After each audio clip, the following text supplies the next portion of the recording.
সরাসরি কথায় চলে যাই।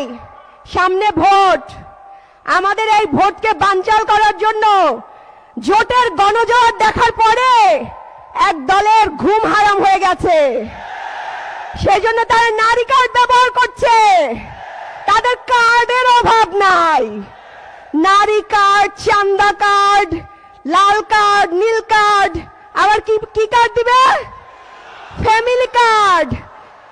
আমরা এইসব ফ্যামিলি কার্ডের ধার ধারি না, এইসব চাইও না নারীরা। আমরা নারীরা চাই কি চাই? আমরা রাস্তাঘাটে শান্তিপূর্ণভাবে হাঁটতে চাই। আমরা এই চান্দাবাজি দেখতে চাই না। বাংলাদেশে অস্ত্র ছিল, তার চেয়েও একটা বড় অস্ত্র ছিল কি জানেন? শব্দের অস্ত্র। রাজাকার বলে বলে আমাদের ভাইদেরকে খুন করা হয়েছে না?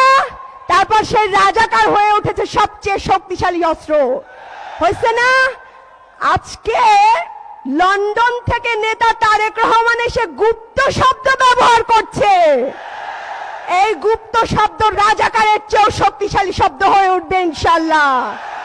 এই গুপ্ত শব্দ দিয়ে আমরা জোটকে ইনশাল্লাহ বিজয়ের পক্ষে নিয়ে যাব ইনশাল্লাহ। শুনেন, এইসব শব্দের রাজনীতি খেলেন না, এগুলো শেষ হয়ে গেছে। আপনি যখন লন্ডন থেকে আসছিলেন, তারেক রহমান যখন লন্ডন থেকে আসছিলেন, তখন আমরা অনেক আশা নিয়েছিলাম যে উনি বোধহয় দেশের উন্নয়নমূলক কাজ করবেন, ভালো কথা বলবেন। কিন্তু তিনি কোন স্তরের কথা বলছে সেটা আমার বলতে দ্বিধা লাগছে। একজন নেতার মুখে, ওই স্তরের নেতার মুখে এরকম গুপ্ত শব্দ মানায় না। এইসব এক শব্দে হাসিনার পতন হয়েছে। আপনারা যদি এইসব শব্দ ব্যবহার করে মানুষকে ঠেকাতে চান, তাহলে কি হবে?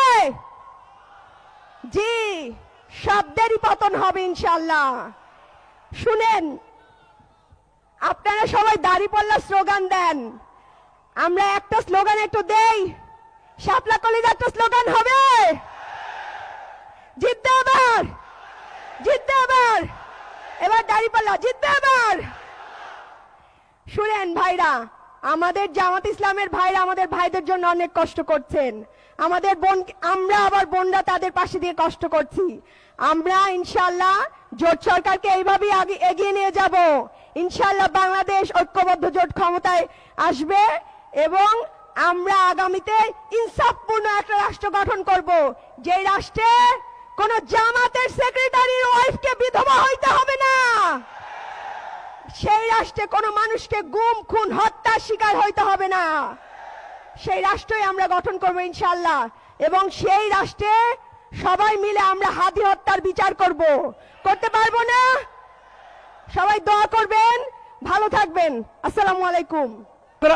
সংগ্রামী বন্ধুগণ।